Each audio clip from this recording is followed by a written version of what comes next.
Hi guys, welcome to today's live. Uh, my name is Heena, and today we are on the third live of our Writing Fundamentals series. Just a second, I just need to line up everything. Okay, perfect. So before we begin, I would just like to introduce myself quickly. Uh, my name is Heena Rathore-Pardeshi, and I am an award-winning author, a developmental editor, a publishing consultant, and a fiction writing coach. Creative writing coach, basically. But because uh, nonfiction, creative nonfiction is quite similar to how fiction is written, that's why I teach nonfiction, creative nonfiction as well. Uh, Now, obviously, why should you listen to me? This is one section that I always like to talk about because in today's world of online knowledge, it is very important who you listen to and why you listen to them to know why you're doing what you're doing. So, I am the author of Deceived and The Manor. These are my two books. This one was published this year, and this one was published in 2017. Traditionally, this has been published by my own company, Verbatik Media, and this is another anthology that I've contributed to. Okay, I'm just going forward with the presentation, but yes. Anyway, so this is an anthology that I contributed to. It's called The Moving Finger. It is compiled by Hilda David and Frances Herrmann. Frances Herrmann is a German uh, research scientist and journalist, and Hilda David is the head of the linguistics department in Symbiosis Pune. Uh, this is a book on craft, and I've contributed in this book for the chapter writing about psychopaths. So, yes, these are my published works. I also have a couple of other published works. They are, again, anthologies. Uh, you can check them out on my website. Anyway, so another reason for you to be listening to me is I have completed a lot of credible certificate courses in literature, in language, and in writing from really exceptional universities like Yale University, and I've done literature from Harvard University, and also I've done a couple of courses from University of Queensland, University of Edinburgh, and many other courses. I love learning and I keep on learning as I go. Now, I have developed this series, Writing Fundamentals, for anyone who wants to learn writing, who is new to writing, doesn't know the fundamentals of writing, maybe has even written a book, uh, say a fiction book or an autobiographical nonfiction book, but still does not understand why the book is not hitting the mark. So, the series is for anyone who wants to write a book or is already writing a book or has already written a book. All three types of writers. Now, in February, my book, The Art of Storytelling, is coming out. In this, I will be sharing the step-by-step process of writing a novel, right from idea conception to applying that idea and brainstorming the idea to creating a final book or manuscript that you can publish. I will also be sharing insights into how to self-publish in very short in this book. And this book is now available for pre-order, so you can go to my website and click on the link in the description or the pinned first comment that will be there in this video. And you can pre-book your copies. If you pre-book your copies, you'll be obviously getting a big discount, huge discount on this book. And a couple of lucky winners will also get a chance to get this book free of cost, and that to the signed copy. So it's going to be very exciting. So do sign up for the pre-booking. You do not have to make the payment now. The payment links will be sent out later on, probably by December. So you do not have to make the payments now, but just filling out the form for the pre-booking will help you register for the free giveaway of the book. Now, moving forward, I would just like to remind you that for the first live, we covered anatomy of a story. If you haven't watched that live, then go back to the Writing Fundamentals playlist on my YouTube channel after this video is done. Because if you're here, then first watch this video. And then you can go back, watch anatomy of a story. Because anyway, you'll be needing to watch these videos a couple of times if you really want to get the concepts.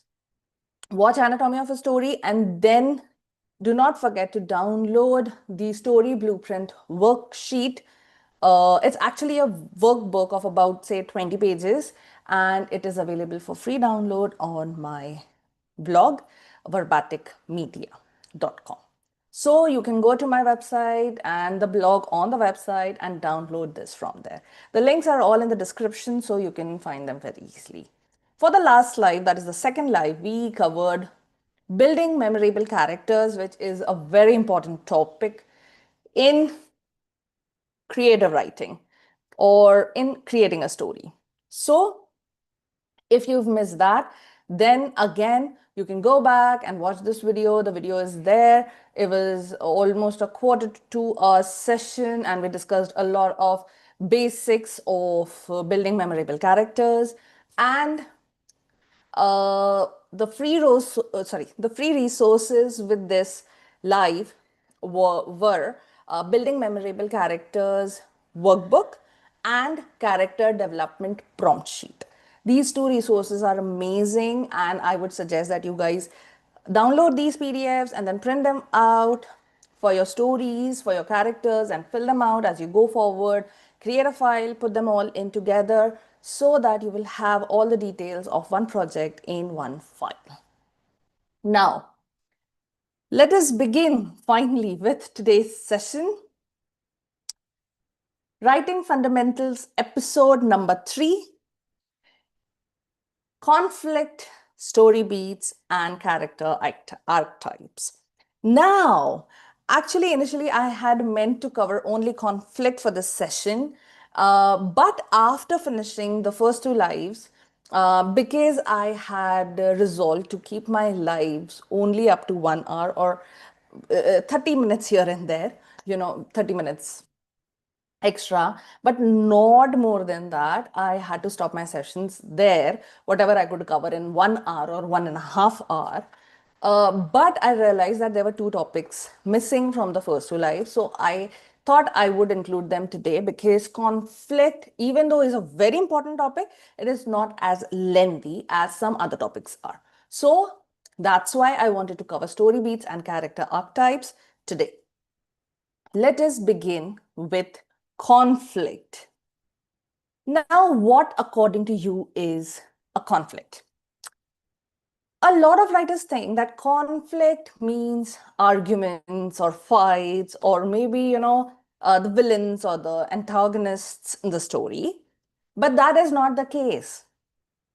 Conflict is plain and simple the collision between a character's desire and the resistance that blocks it. Without conflict, we will have a series of events, but no story, because nothing will really change. Now, if you ever feel while reading your own story that your story feels flat and that it's not right and something is missing from the story, then It is not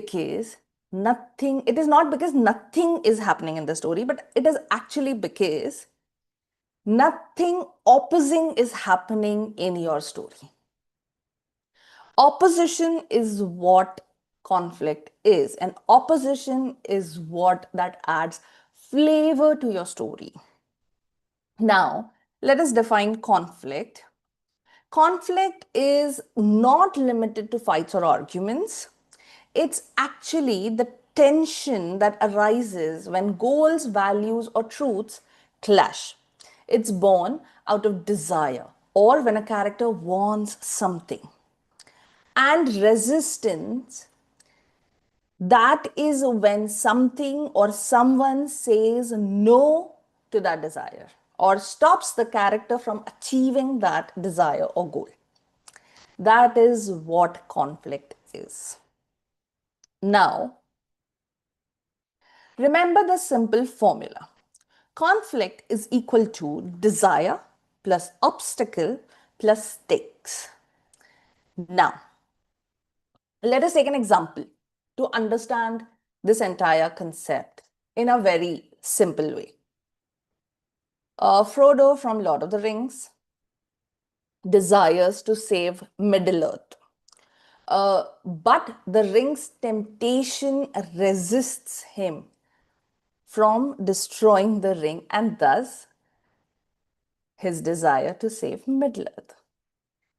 Likewise, Harry Potter desires belonging and love, but the fear of becoming like Voldemort resists him.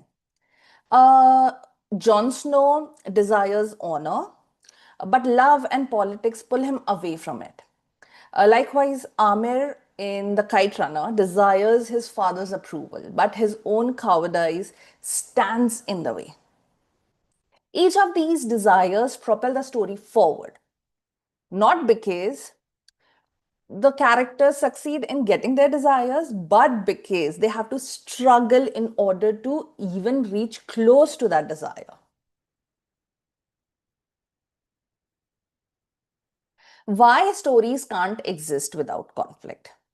There are 4 very good reasons for it. First, conflict creates movement. Every plot point is a reaction to a resisting pressure. Without this friction, the scenes will become static. Conflict builds character. The true character of your characters is revealed when they are tested.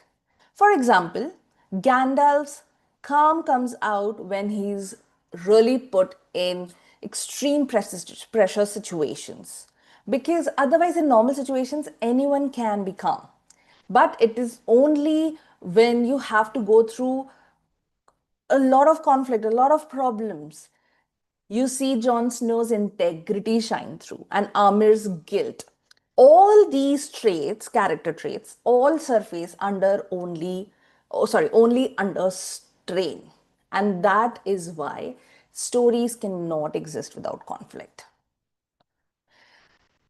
Third, conflict engages emotion. It's what makes readers empathize. Again, we've talked so much about empathy in the previous and the previous to that section.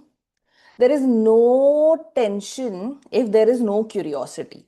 And if there is no curiosity, then there will be no emotional investment from the reader's end. Conflict is not merely mechanical, it's psychological and emotional. And as we all know, readers want to read about emotions and not just events. When a reader says, I couldn't put down this book, what they truly mean is, I needed to know how this emotional tension would resolve. And that's why I wasn't able to put the book down. Conflict is how we make readers feel. This point alone is very important, okay? Think of conflict as the gravitational pull of your story's universe. Characters, themes, and emotions orbit around your conflict. The moment you remove that gravity, everything floats apart, whether it's scenes, dialogues, or even the purpose. Nothing will be in place if you remove conflict from a story, because if you remove conflict from a story, the emotions get removed. For example, when Frodo hesitates at Mount Doom while throwing the ring in the Mount Doom, the volcano, we feel the pull of every temptation we've ever faced. When Amir runs instead of helping Hassan, we feel the sting of our own moral failures. And when Harry faces the mirror of Erised, we feel the ache of wanting what we can't have. See, conflict translates inner emotions into outer experiences. So basically, it externalizes the invisible. And fourth point, conflict gives meaning to resolution.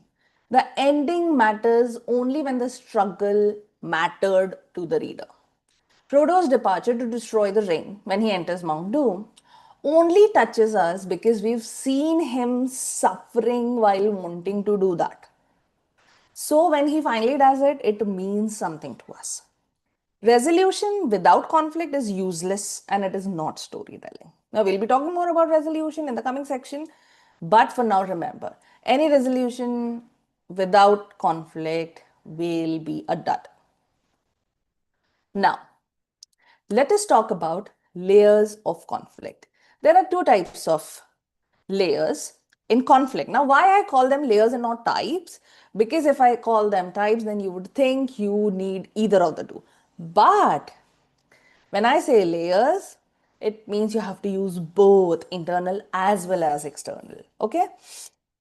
Now, we are just going to look at this on the surface because we will be talking about more important things. Just give me 1 second, I'm getting cough.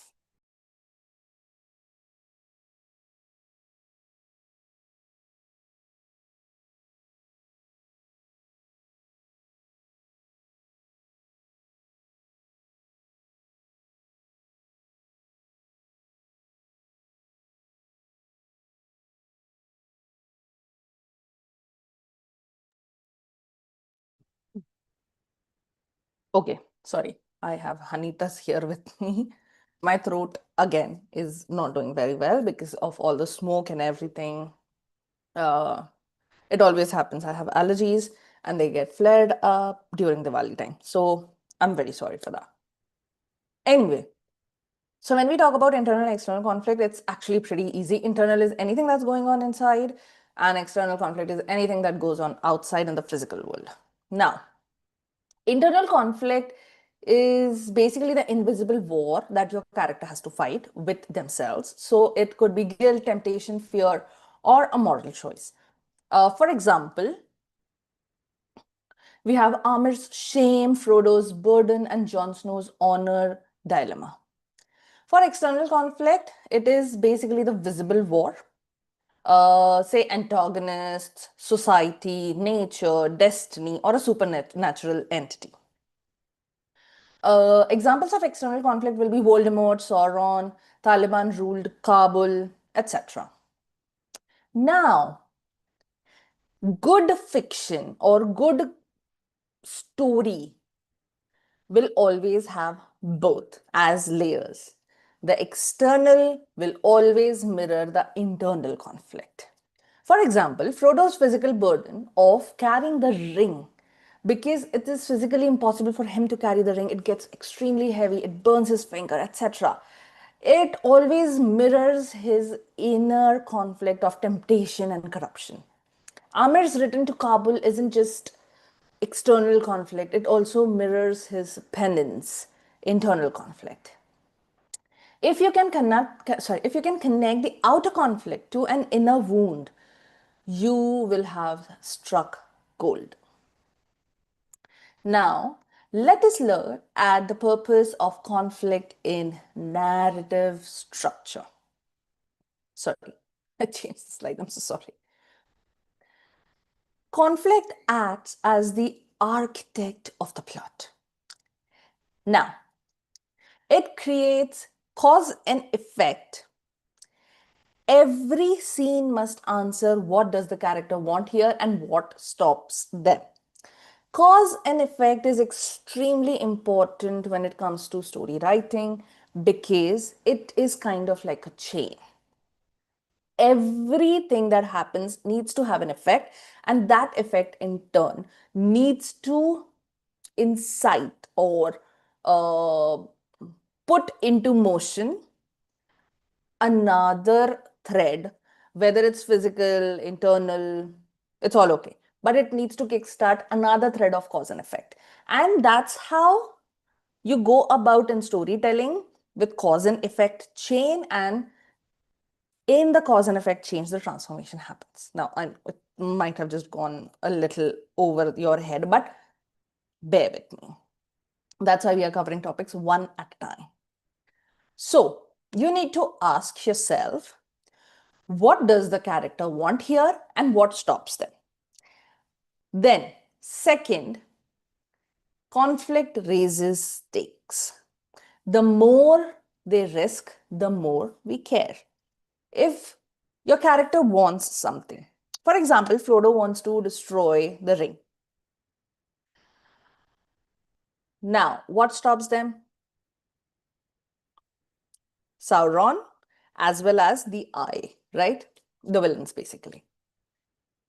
But a good story will always have very high stakes. Now, what will happen if Frodo simply just throws away the ring anywhere and says, "Okay, I've gotten rid of it. I do not care now what happens," right?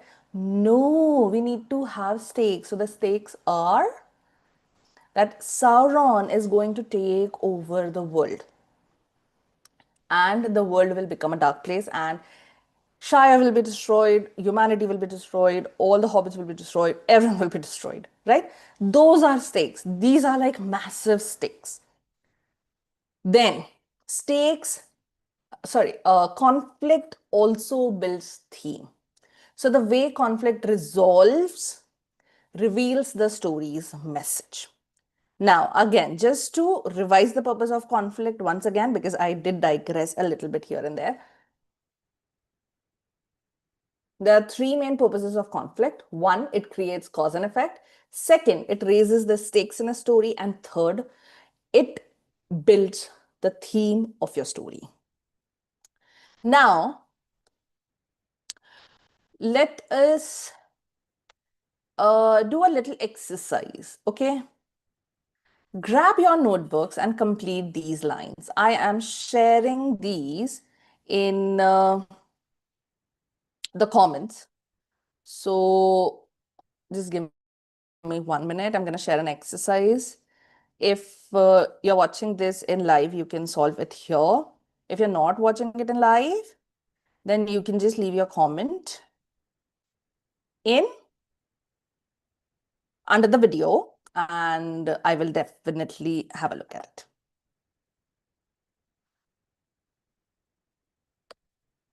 Just give me 1 second. Here, what you have to do is answer these three things. My protagonist wants, standing in their way is, and if they fail, they lose. If you answer these three, that will be your story's conflict. Use it correctly and it will guide your entire narrative. Now, we know what conflict is and why no story can exist without it, at least a good story.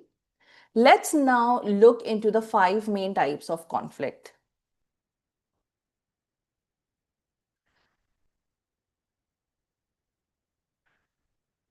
The 5 main types of conflict are character versus self, character versus character, character versus society, character versus nature, and character versus supernatural, fate, or technology. Let's look at the first one.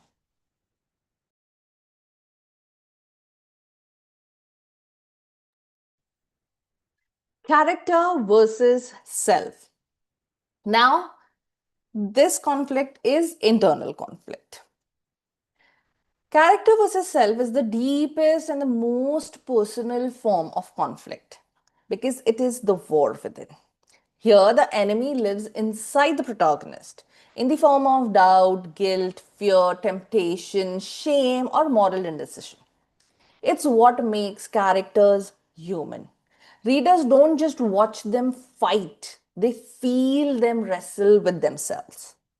For example, in LOTR, Lord of the Rings, Frodo is torn between duty and the corrupting seduction of the ring. Harry Potter struggles with anger, fear, and the shadow of Voldemort within himself. Jon Snow constantly is at odds between love and honor, duty to watch versus loyalty to his heart. And Amir in The Kite Runner feels guilt for betraying Hassan, shame that shapes his entire adulthood. In all of these, the true battle is not outside. It's the moral, emotional, and the deeply internal conflict that keeps the readers loving these stories for years, years and years and years. And every time you read them, you always find something new in these stories. You can show character versus self conflict through choices and silence, not necessarily monologues. Let hesitation, contradiction, or avoidance reveal the inner turmoil of a character. Then the second one is character versus character. The most visible, dramatic form of conflict is character versus character. That is the clash between two opposing wills. This isn't always the hero versus the villain. Sometimes it's mentor versus the pupil, parent versus child, or friend versus friend as well. The key is mutually valid motivation. Both sides believe that they are right. For example, Frodo versus Gollum. This is compassion versus obsession. Both desire the ring, but for different reasons. Harry versus Snape. Mistrust versus misunderstood loyalty. Then we have Jon Snow versus Ramsay Bolton, the most amazing character versus character conflict there ever is. And I'm talking about the book, not the series. Morality versus cruelty, idealism versus sadism. Amir versus Asif. Cowardice finally faces the embodiment of cruelty he once feared. Now, always make sure to give both the characters in character versus character conflict believable reasons. The best antagonists mirror the protagonist's flaw. The next one, the third uh, conflict is character versus society. Here, the conflict arises from a system, not a single person. For example, norms, expectations, politics, or maybe culture. The protagonist's values collide with the world's rules. For example, Aragon. Aragon is the best example for this. Aragon must rise against a legacy that denies him his rightful throne. Jon Snow fights against centuries of social hierarchy and corruption within the Night's Watch. Harry Potter battles the Ministry's denial of truth in Order of the Phoenix. Amir struggles with cultural silence around class, ethnicity, and moral accountability in Afghanistan. Don't make society faceless. Show it through institutions, dialogue, or traditions that pressure your character to conform. Societal conflict exposes what your story believes about power, justice, and freedom. Now, the fourth type of conflict is character versus nature. This conflict pits human vulnerability against the uncontrollable forces of the nature or the cosmic world. Storms, illnesses, environment, time, and even fate. It's not just about survival, it's about humility. For example, in the Fellowship, crossing Caradhras, the mountain itself becomes an enemy. Also, I'm forgetting the name of the dragon, but Sauron. Saruman is the villain. Oh my God. Oh, I'm just confusing, getting confused with the name of the villains. But the dragon is also a character versus nature thing because a dragon is a monster, a creature of nature. Then Jon Snow beyond the wall, freezing, battling wild nature as much as the wildlings.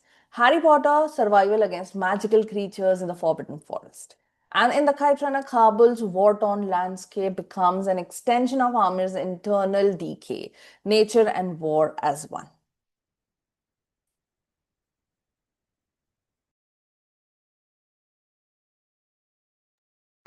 Now, use nature symbolically. It often mirrors internal turmoil. When the outer storm breaks, the inner storm usually has to as well. Let's look at the final type of conflict, character versus supernatural, fate, or technology. This conflict, now, this you can say it's quite similar to character versus nature. It's just that in supernatural or fate or technology, we are not considering nature. So, this conflict pushes characters beyond the human realm into questions of destiny, morality, and control. It's what makes mythic and speculative fiction timeless. Humans confronting forces larger than themselves. For example, Frodo versus the Ring's evil, man versus metaphysical corruption, Harry versus Voldemort, good versus evil, but also destiny versus free will. Bran Stark, man becoming more than man, wrestling with the burden of omniscience. Amir, not supernatural, but fate itself acts as a haunting presence in the story. There is a way to be a good again. His past is almost a supernatural curse. Keep this conflict very intimate. The grander the scale, the more personal the stakes must be. Even when the enemy is cosmic, the fear must feel human and emotional. Now, how you can use these conflicts effectively? You need to layer them. Most powerful stories mix internal as well as external conflict. For example, Frodo's inner temptation mirrors Sauron's external threat. Amir's guilt mirrors Afghanistan's collapse. Second, escalate them.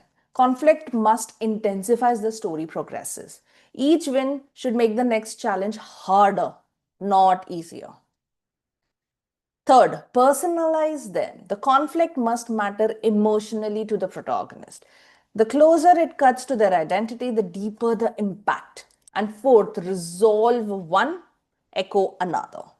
Let one layer conclude while another begins. That's how you leave readers haunted and immersed in your story. Now, I would like to give examples from my own novel.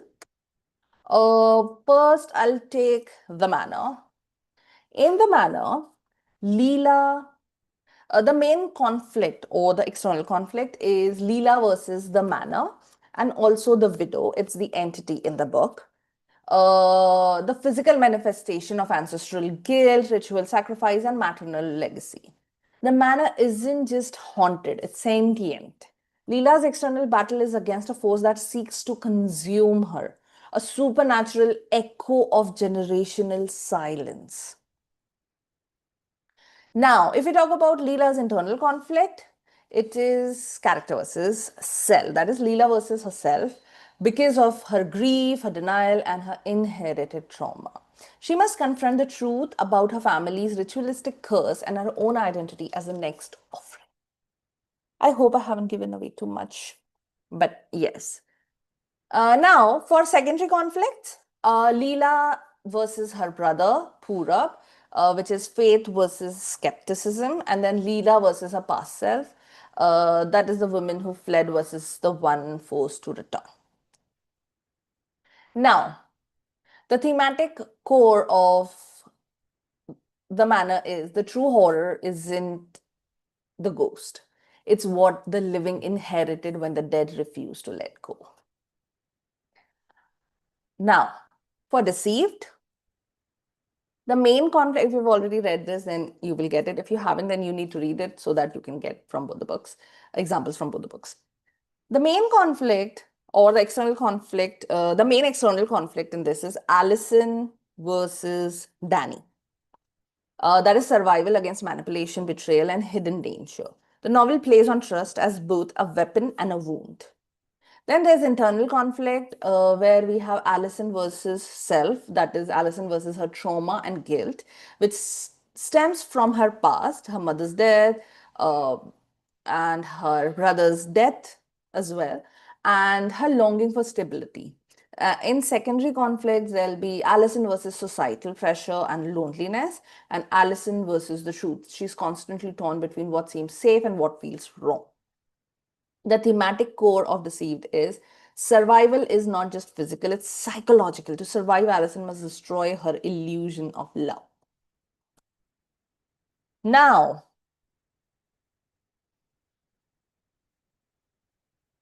we have seen the five major kinds of conflict and how to layer them. Let's turn our gaze now to where this conflict lives. That is the story. Let's talk about story beats. Now, just a second, I need to change. Okay, we are not, we need to talk about, I'm so sorry, I'm so sorry. I think I've just moved forward. Okay, let's talk about the common mistakes writers make while creating conflict. A story without conflict is boring, but a story with badly written conflict is very hard to read and is generally DNF'd by readers. Let's make sure your tension serves the story and does not strangle it. The common mistakes that writers make while writing or building conflict are low or unclear stakes. Conflict means nothing if the reader doesn't know what's at risk. As I said, if there are no stakes, then what will it matter if Frodo is just throwing away the ring anywhere if there are no stakes involved? So tell me, if your protagonist fails, what happens? What do they lose? When stakes are too vague, readers don't feel the urgency. But when stakes are personal, tension becomes very visceral and gripping.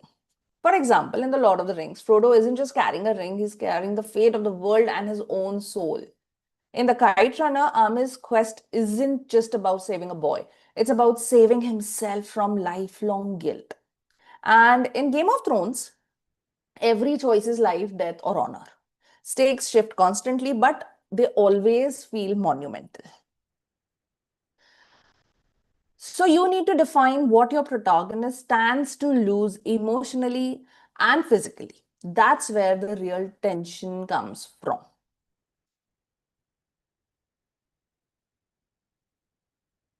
Second is conflict without emotion.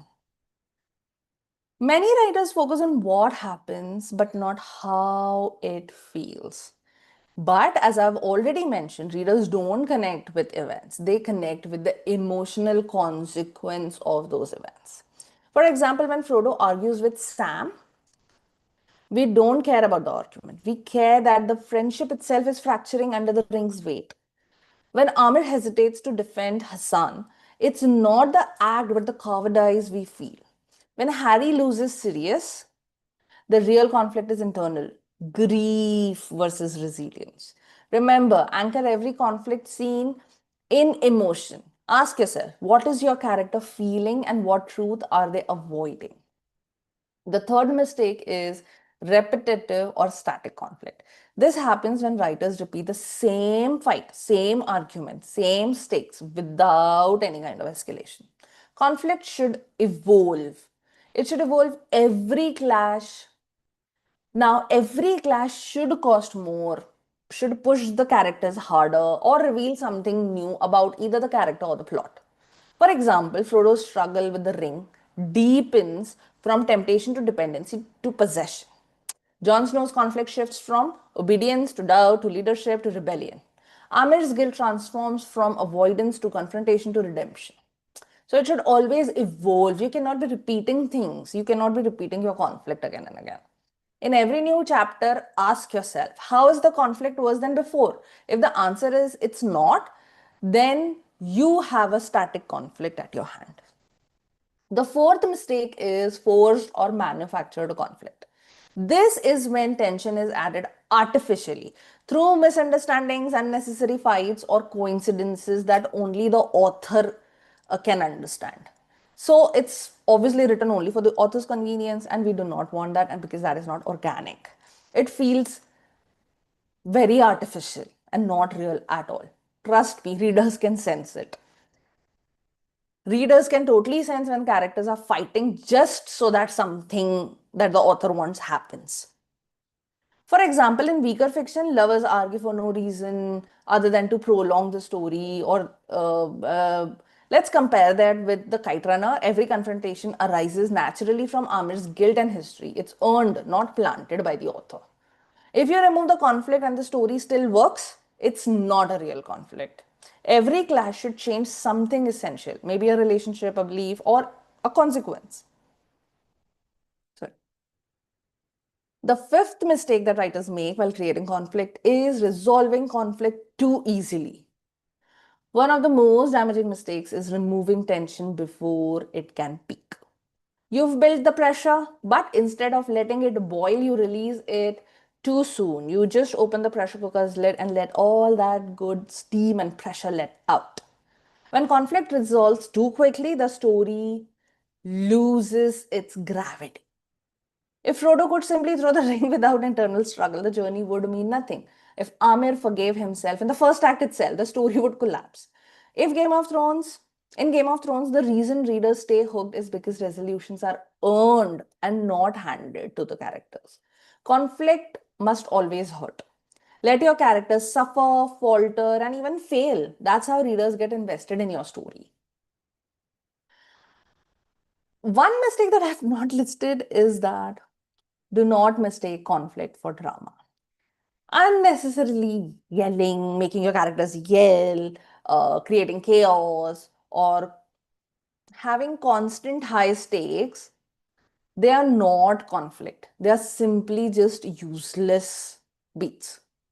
True conflict is focused tension with purpose. There should be purpose to each and every single that thing that you do in a story.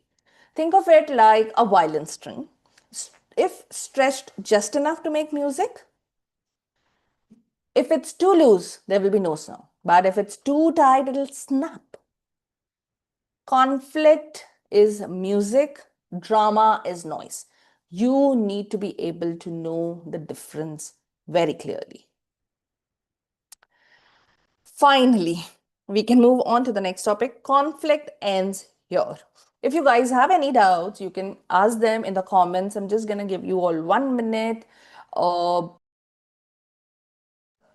I'm just gonna give you all 1 minute to ask your questions.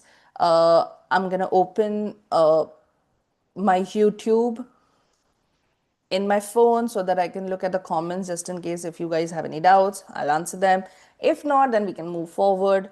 If you have doubts later on while watching this video, then you can just drop your questions in the comments and I'll answer them. If not, you can totally DM me or email me at rathorheena@gmail.com. I'll give you all 1 minute.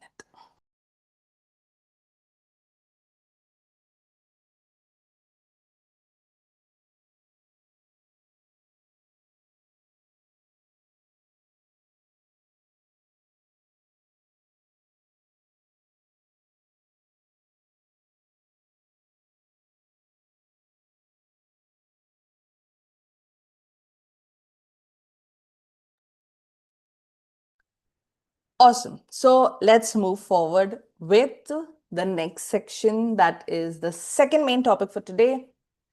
What are story beats?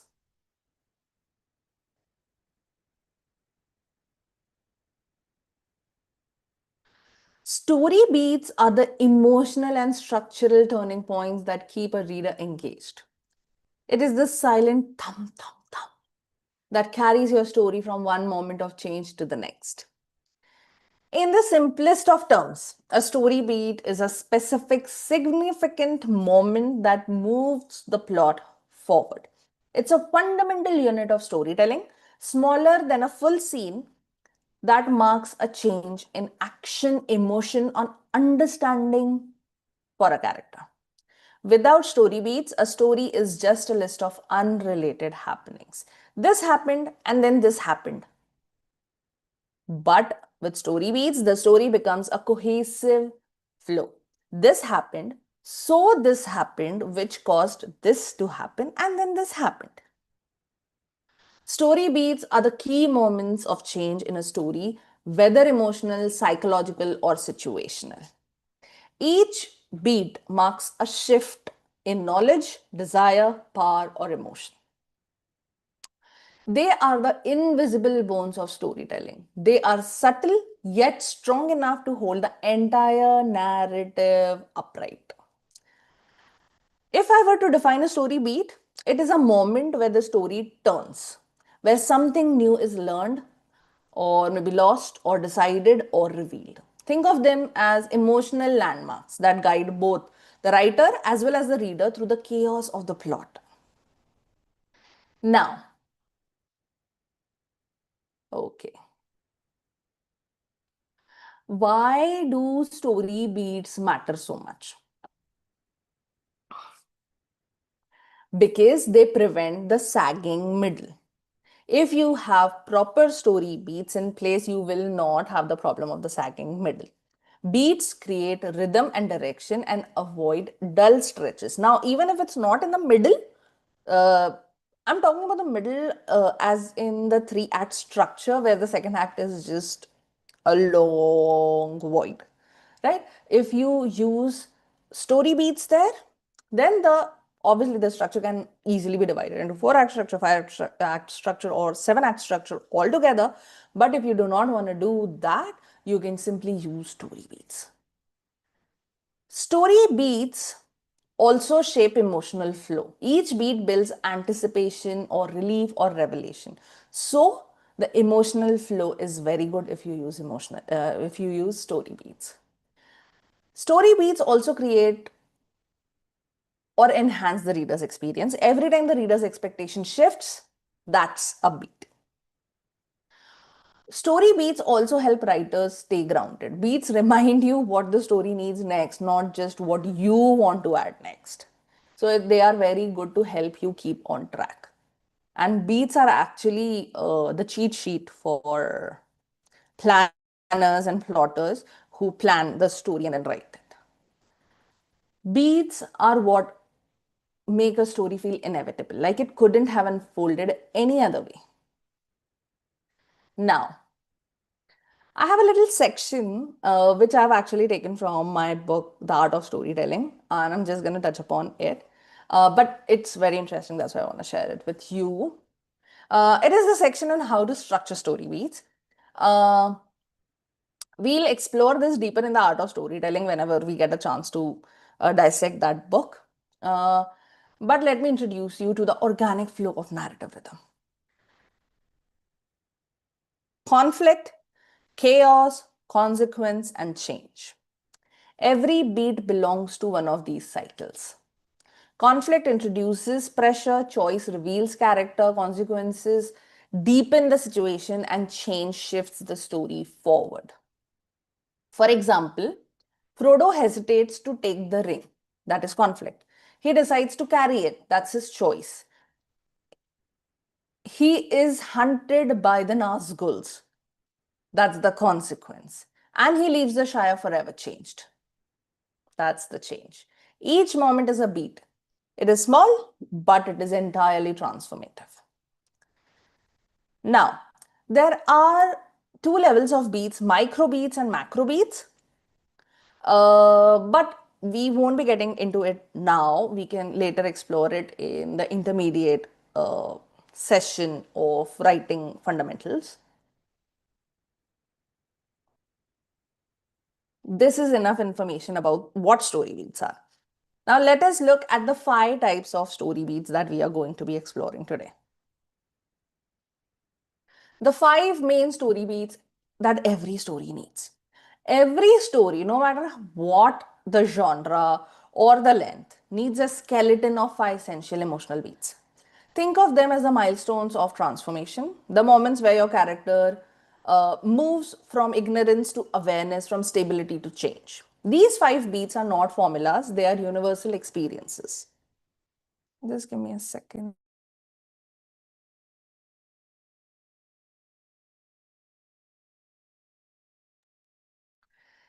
The first Story beat is the inciting incident. The inciting incident is the moment that kickstarts your story. Now, when we talk about a story, there are characters, and when we talk about characters, they already are living a life. But the point where we begin, or the event that causes the story to begin from where you are sharing it with the reader, is called the inciting incident. Every story begins in balance, then something tips the scale. It's the first crack in normal life where conflict walks in. The purpose of inciting incident is to awaken curiosity and define the central question of your story. What now? For example, in The Lord of the Rings, Frodo inherits the ring and learns its true danger. In Harry Potter, the Hogwarts letter arrives, his world of magic begins. Game of Thrones, Ned Stark receives the king's summons to court, the first step towards downfall. And in Kite Runner, Hassan's soul, the moral fracture that will shape everything Amir does. Remember, don't rush this beat. The inciting incident should not be rushed. First, you have the setup, and then you need to have a good inciting incident. Make the audience feel the shift, that invisible line between before and after. Second story beat is rising action. Rising action is also known as the web of complications. Once conflict begins, it must grow. Here, your protagonist faces obstacles that test their resolve, deepen their tension, and reveal hidden facets of their personality. Its purpose is to escalate stakes and forge emotional investment. For example, Frodo's journey through Moria, every challenge intensifies the ring's pull. In Harry's trials at Hogwarts, from friendship to fear of betrayal. Jon Snow's loyalty is tested between the watch and his heart. Amir's comfortable life unraveling as war reaches Kabul. All these are examples of rising action. Each challenge should either teach your protagonist something or take something away from them. Nothing in this section should be static. If you are to see a map, a graph, then rising action is actually a line going up. So you have your inciting incident, and then the rising action takes the uh, raises the tension in the story. Then you reach the middle point. That is the third story beat, the mirror moment.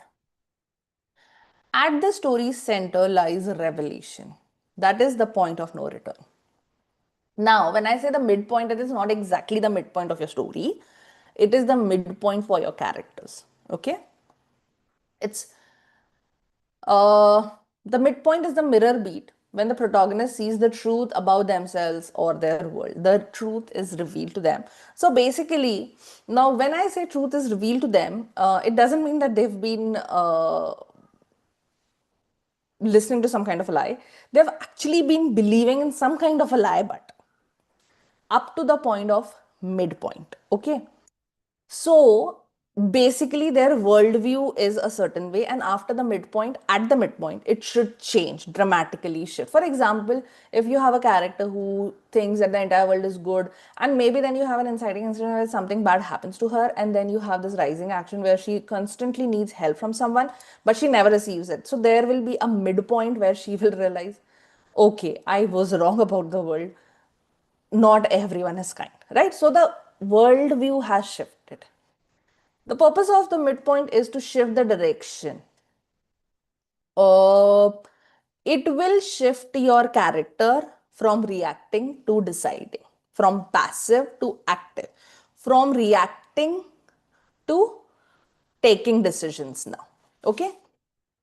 You will remember we actually spoke about this in the story structure section in the first session, Anatomy of a Story. Yeah, just watch that again, and then the midpoint will make a lot of sense to you. Also, watch the diagrams that I've shared in the first live Anatomy of a Story, and you will be able to see the inciting incident, the uh, rising action, the midpoint, the climax, the falling action, and the resolution in those diagrams on the graphs of the 3-act structure, 5-act structure, etc. Now, let's take examples. Frodo realizes the ring's corruption runs too deep.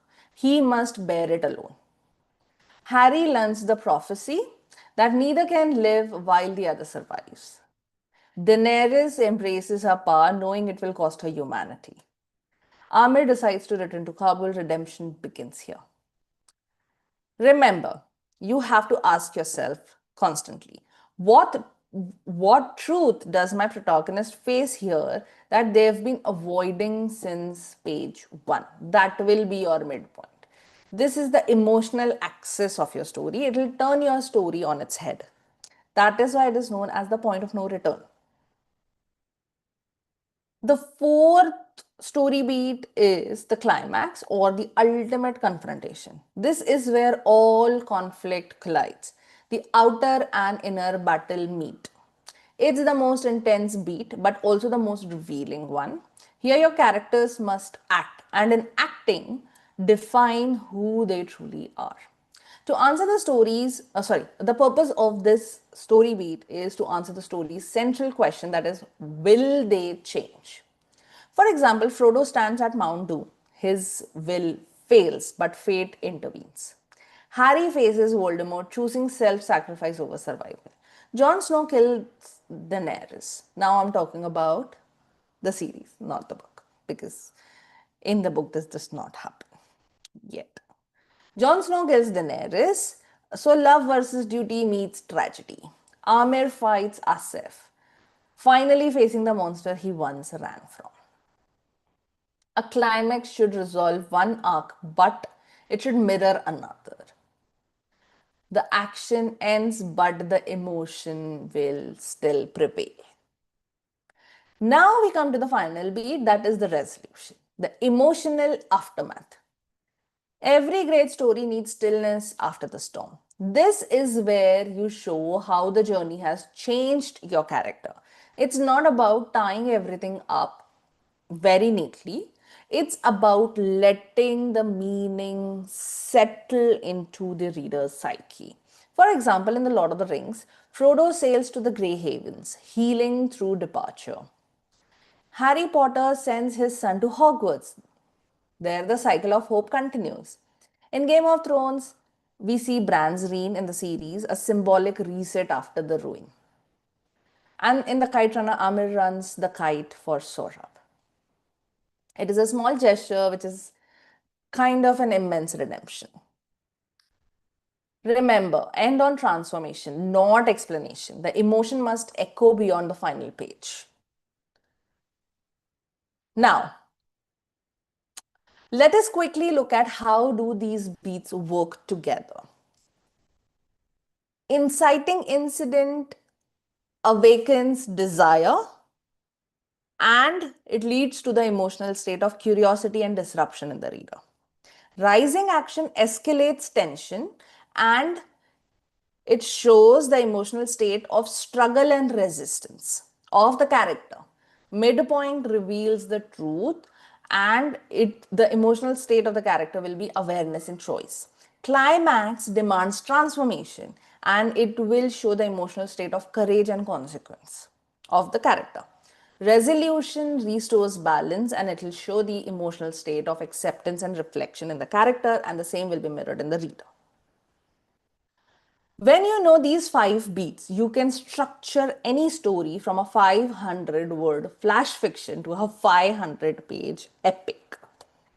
So all you have to do while outlining is figure out the beats, figure out the conflict, figure out how you are going to go about your characterization, and literally you can turn a 500-word prompt into a 500-page story or a 500-word outline into a 500-page story.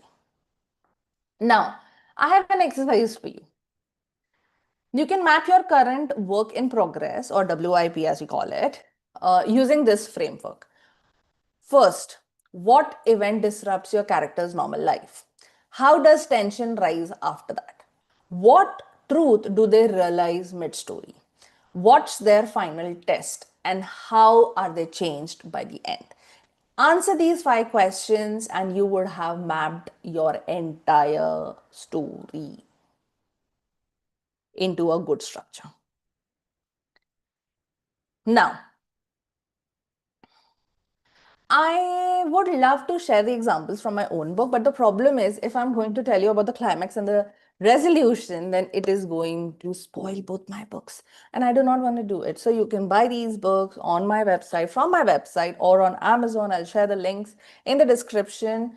The Amazon is now up for both the books. So you can get the books from there, the ebooks as well as the physical copies.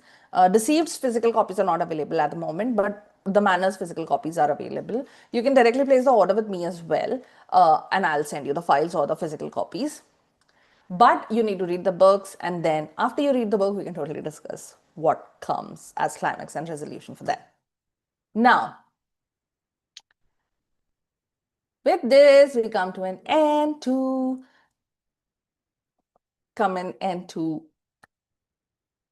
the second section of, I'm sorry, sometimes I just space out a little. That's actually a work hazard because I've been up since 5 o'clock in the morning and I've been working non-stop since 5. Actually, I have not been up since 5. I've been up since 4:30 and I've been working since 5 o'clock in the morning. So sometimes my brain gets a little foggy and I forget what I'm about to say or the next couple of words that I'm about to say. Could be some condition. I have no idea, but yes, it happens to me. So please bear with me. So this brings us to the end of our topic, story beats. Now let us move on to the last topic for today. That is character archetypes. Characters archetypes. Oh my God, these words are just so weird and I deal with so many words. It's actually confusing at times. Okay, character archetypes. What are character archetypes? 1 second. Okay. Archetypes are the psychological DNA of a story. In just a sec.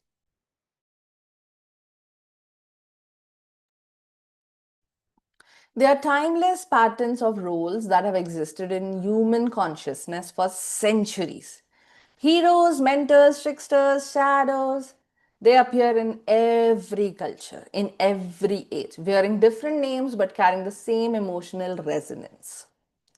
They are not stereotypes. They are kind of standard prototypes that are the emotional screws that make characters function well. Have you ever wondered why we instantly recognize a Gandalf or a Dumbledore or even a Gollum, even when they appear in completely different forms and completely different worlds? That's the power of archetypes. Archetypes are universal character roles or energies that reflect fundamental aspects of human psyche. They tap into instinctive recognition, our collective understanding of courage, fear, wisdom, betrayal, and transformation. They're not fixed molds, they are energies that evolve as your story demands. Archetypes are the timeless faces through which stories express the universal struggles of being human. For example, Gandalf, Dumbledore, and Rahim Khan all carry the mentor energy, wisdom guiding innocence. Frodo, Harry, Jon Snow, Amir. What is common in them? They all are heroes. Through their journeys and moral outcome, though their journeys and moral outcomes completely differ. But why do archetypes matter so much? Because they create emotional familiarity. Readers connect faster because archetypes trigger an emotional response that is recognition. They help in anchoring your theme.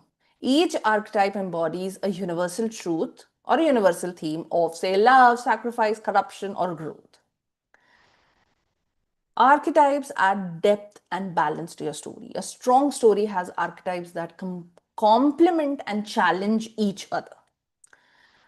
Archetypes also help in building dynamic casts. Archetypes ensure every major character serves a unique emotional function in your narrative, and so that all the characters do not end up sounding, looking, feeling the same.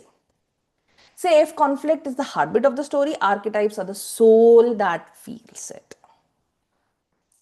Now, let us look at archetypes, types, or the five core types, or let us look at the five core character archetypes. The problem is, if I say five types of archetypes, it's kind of sounding weird. So let us look at the five core character archetypes. The hero, the shadow. I love the shadow. The hero, the shadow, the mentor. Always love a mentor. The trickster and the ally. I'm not talking about now. According to Carl Jung, there are 12 archetypes, but we are not going to get into those 12 because they're just too much. For starting a story and for making sure that you have at least these five in your story, or at least some from these five, is good enough. Love interest is almost always present in most of the stories. So you do not need love interest as a different type of, as a separate type of archetype. So we are going to be discussing these five types of archetypes. Let us talk about the hero. The hero is the seeker, the one who changes or transforms. They are the emotional anchor of the story, the lens through which readers experience conflict. Every hero's journey, whether external or internal, is ultimately about transformation. They begin with ignorance, fear, or limitation, and through trials, that is conflicts, evolve into something more whole or maybe more broken. The purpose of hero in a story is to embody the central question: what happens when a person is tested? To drive the narrative momentum through desire and choice, and to reveal theme through transformation. Now, you can have different types of heroes in the hero archetype as well. You can have the reluctant hero who avoids destiny until forced to act, like Frodo or Amir or Leela in my book. Then you can have the tragic hero whose growth is shown through downfall. Anakin Skywalker and Macbeth. And you can have the everyday hero, that is the ordinary person rising against impossible odds, that like Katniss Everdeen or Allison in Deceived. Example from the manor. Leela begins as a rational grieving woman or a girl. You can't call her a girl because she's a woman. I'm so, I'm so sorry. Just in her role. Okay. But as the manner awakens, her role shifts. Her arc is less about defeating evil and more about recognizing her place within it. Her heroism lies not in in the conquest, but in endurance, in facing the horror she's inherited and daring to name it. In Allison's journey, it is psychological, from trust to betrayal to self preservation. Her heroism is reclaiming her agency, not through violence, but through awareness and survival. Now, let us look at the second archetype, that is the shadow. The shadow is the dark mirror of the hero, the part of them they most fear or repress. They embody temptation, destruction, or denial, and they exist to force transformation. The shadow must be an external antagonist or an internal wound, but often it is both. And then it is fantastic because it takes the story to a completely another level. Let us look at the purpose of shadow in a story. The shadow challenges the hero's values. They externalizes their greatest fear. They also test whether they'll become the very thing they are fighting. You could have a mirror shadow, which shares the hero's traits but is twisted, like Voldemort to Harry, Michael to Allison. kind of like voiles. Then you can have the emotional shadow, which symbolizes the hero's guilt, shame, or desire. For example, how the widow is in the manor. It can be a collective shadow as well, which represents societal evil. For example, patriarchy, corruption, and prejudice. Patriarchy is what I've used in the manor. Now,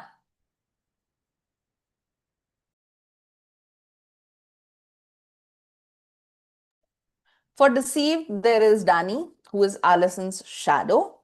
He embodies the love she craves and the danger she refuses to see through charm twisted into manipulation.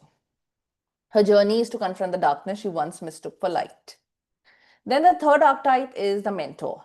The mentor is the guiding wisdom, the one who offers knowledge, moral grounding, or a mirror of the hero's potential.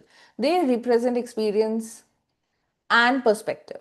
But their role is not merely to teach, it's to prepare the hero to walk alone. Their purpose in the story is to inspire courage or insight, to pass down forgotten knowledge or belief, and even to die, symbolically or literally, so the hero can mature.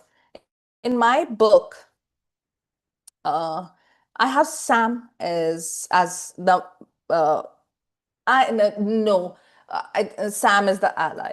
I have Steve as the mentor, who is a journalist and Allison's cousin. And in the manor, I have a character Amma, who is Leela's nani, grandmother, maternal grandmother, nani. She is the mentor in this. But a mentor can be the wise guide, like Gandalf, Dumbledore, and Rahim Khan. But they can also be a wounded teacher who knows the truth but bears the scar, like Yoda and Amma in my book. And they can also be a false mentor who misleads or manipulates under guise of wisdom. Now, in both my novels, the mentor's wisdom is flawed, forcing the hero to evolve beyond inherited beliefs. Again, do get your copies. Now, the fourth one is the trickster. The trickster brings disruption, irony, and change. They expose hypocrisy, challenge systems, or force uncomfortable truths into light. Often through chaos, humor, or illusion, the trickster's role is not to destroy order but to reveal its fragility. Now, tricksters are not as common in story writing as the other archetypes are, like the hero or the mentor or the ally, but tricksters are really important if you can use them properly. The purpose of a trickster in a story is to break stagnation or delusion. It is to test boundaries and provoke growth. It is also to remind the story that balance requires disorder. Now, you can have a comic trickster who can offer levity and clarity, like Fred and George Weasley. Then you can have catalyst trickster who can force transformation, like we have Tyrion Lannister in Game of Thrones series, A Song of Ice and Fire. And you can have a shadow trickster who uses deception for control, like Michael in Deceived. So the trickster is narrative evolution. It is the force that trusts order, that turns order into revelation. First chaos, then revelation. Then we have the fifth archetype, the last archetype, the ally. The ally represents loyalty, connection, and grounding. They balance the hero's arc by offering support, empathy, or a tether to normalcy. Without an ally, the hero risks complete isolation. They remind the reader what's at stake, not just survival, but also the humanity of your character. And that is very important. The purpose of an ally in a story is to provide emotional contrast and perspective, to embody the value of trust and compassion, and to sometimes sacrifice themselves for the hero's growth. Now, the ally can be a loyal companion, for example, Samwise, Ron Weasley, Hassan. They can be a rational counterpart, For example, voices reason against passion. For example, Purab in my book and Kathy. And they can be tragic ally who pays the price for loyalty. For example, Sam in Deceived. Now, the ally keeps the hero grounded in reality and reminds the reader that survival is never solitary.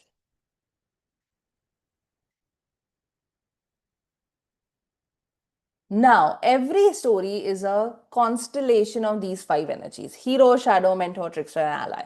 Together, they represent the eternal cycle of learning, failing, unlearning, and transforming. We meet them in fiction because we live them in life.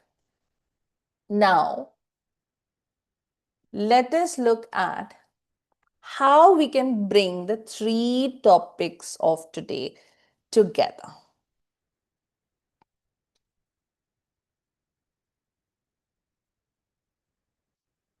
We have learned three things today: conflict, story beats, and archetypes.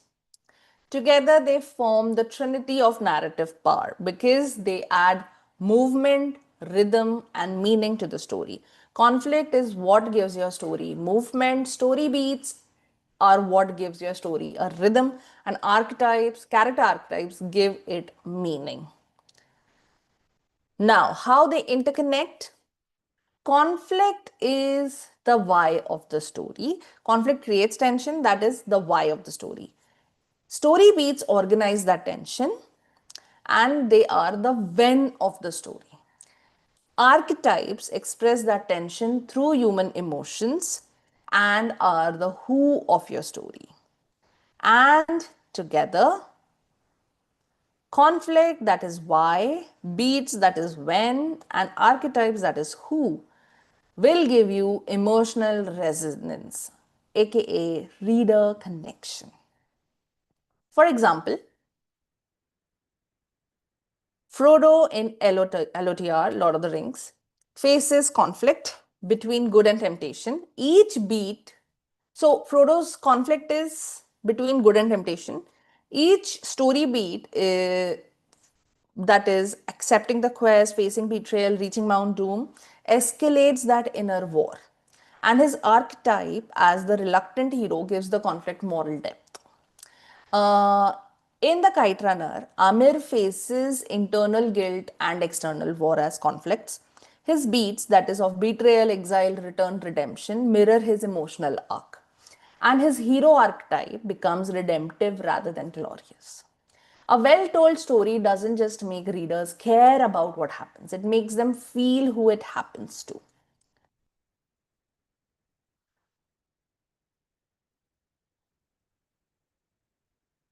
Now, the only thing that I would like to say to conclude today's session is to not have imbalance in your story. Sometimes writers will execute one of the three layers brilliantly, but fail at the others. For example, you can have strong conflict but weak beats. As a result, your story will feel chaotic or exhausting.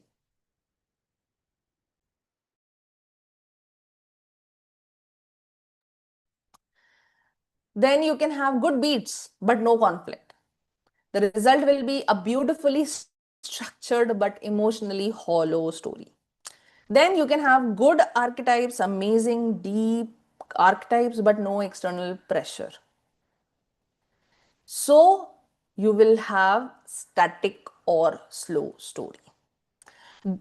Remember, good storytelling is not about perfect technique. It's about balance because every single element feeds the other. And that's why each and every single one of them is important. But why are all these topics so important? They are important because readers don't consciously see these systems, but they can feel them. They can feel the weight of conflict, they can feel the pulse of the beats and the familiarity of archetypes deep in their psyche. That's why some stories are remembered through generations and some are simply DNF'd. Stories are how we understand ourselves. Conflict mirrors our struggles, story beats mirror our growth, and the archetypes mirror our emotions. In a nutshell, conflict teaches us what matters, beats remind us how we change, and archetypes reveal who we truly are. As writers, we are not just creating stories, we are literally translating the human experience into narrative form. And when conflict, beats, and archetypes come together, we don't just tell a story, we make the readers feel seen. Because in the end, every great story, including yours, begins with a conflict and ends with a transformation. Now, I will be giving out 3 freebies or resources with this live. First will be identify your story's core conflict mini guide. Second will be 5-beat mapping chart. And third will be archetype role analysis sheet. If you want to download these freebies, then you'll have to visit my website www.verbatikmedia.com and go to the blog posts section, and there you'll find the blog post for this particular live in which you will find the downloadables, or you can simply go to the link that is given in the description directly to the downloadables. It'll take me about 2 to 3 days to put out the links because I am exceptionally busy with a lot of editing work. So it'll take me some time to finish the resources and upload them. If you found this session insightful, don't forget to subscribe to my YouTube channel and join our Writing Fundamentals WhatsApp group. You can find the link in the description. We continue these discussions, share exercises, and build our stories together on the group. So you all are most welcome. I will see you all in my next session, which will be on 1st November on world building. It is going to be an exciting session, so do not miss it because I'm going to be covering 10 to 11 topics in world building. Thanks a lot for watching. I'll see you all in my next live. Bye-bye.